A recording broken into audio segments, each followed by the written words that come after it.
আসসালামু আলাইকুম। আজকে আমি কথা বলবো বোর্ডিং পাস। যারা ক্যান্সেল করে দেশে চলে যান সিঙ্গাপুর থেকে, যাওয়ার সময় যেই এয়ার টিকেট থাকে, বোর্ডিং পাসটা, এটা নিয়ে একটা গুরুত্বপূর্ণ কথা বলবো। এবং দ্বিতীয়ত হচ্ছে, যারা সিঙ্গাপুরে আসেন, ওয়ার্ক পাস হোক অথবা আইপি নিয়ে আসেন, যে এসজি অ্যারাইভাল কার্ড, এই দুইটা বিষয় নিয়ে কথা বলবো। প্রথমত আসেন বোর্ডিং পাসটা। যারা সিঙ্গাপুর থেকে রিজাইন দেওয়া অথবা ক্যান্সেল করে অথবা কোম্পানি পাঠায় দেয়, তারা চলে যান। যাওয়ার সময় কিন্তু ই পাসপোর্ট থাকলে আপনার এই সিঙ্গাপুরের যে সিস্টেম, আপনি পাসপোর্ট দেওয়া স্ক্যান করে অথবা আই স্ক্যান অথবা ফিঙ্গারপ্রিন্ট দিয়ে আপনি বের হয়ে যেতে পারবেন, তাই না? তো যাওয়ার পরে অনেকে আছে কি করে, সাথে সাথে একদিন পরে বা যেদিন যায় ওই দিনকেই আবার মানে আইপি অ্যাপ্লাই করে অন্য কোম্পানিতে।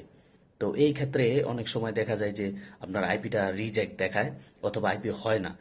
তো আপনি কি করতে পারেন, যখন আপনি চলে যাবেন, মানে 2 থেকে 3 দিন সময় দিবেন বা আর একটু বেশি সময় দিবেন।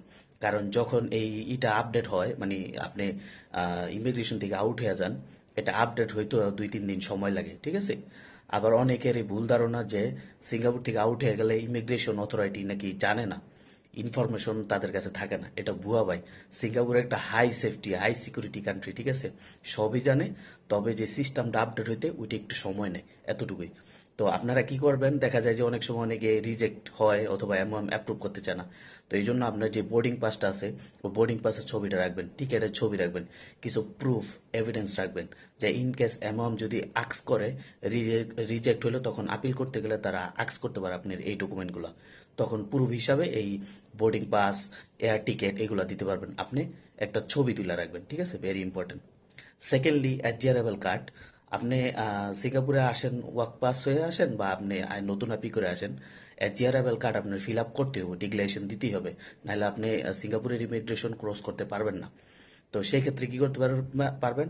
72 ঘন্টার ভিতরে, মানে 3 দিনের ভিতরে, আগে না, বাট 3 দিনের মধ্যেই আপনি অনলাইনে যদি আপনি ডিক্লারেশনটা দিয়ে দেন, আইসে এখানে দাঁড়ান লাগবে না। অথবা আপনি এখানে আসার পরে ট্যাব আছে, ইমিগ্রেশনের আগে পার হওয়ার আগে আগে ট্যাব আছে ভিতরে, ওই ট্যাবের মাধ্যমে আপনি ফিল আপ করতে পারেন। তারপরেও যদি না পারেন, এখানে ইমিগ্রেশন অফিসার থাকে, তাদের সাহায্য নেবেন, করে ফেলাইবেন। ঠিক আছে, দুইটাই সোজা, আপনি যেটা করেন। আর অনলাইনের এটা আমি স্ক্রিনে যে দেওয়া আছে, যে আমি কিভাবে এই যে কোর্স মানে বের করছি এডজিআরএবল কার্ড, এখানে যে আপনি ফলো আপ করবেন এবং এডজিআরএবল কার্ডটা ফিল আপ করতে পারবেন আর্লি, ঠিক আছে? এটা করলে আপনি একমাত্র ইন্টার করতে পারবেন, নাহলে আপনার পাসপোর্ট কাজ করবে না আর কি, ওই ইমিগ্রেশনের ওই গেটের ওইখানে। ঠিক আছে, তো আশা করি বুঝতে পারছেন। ধন্যবাদ।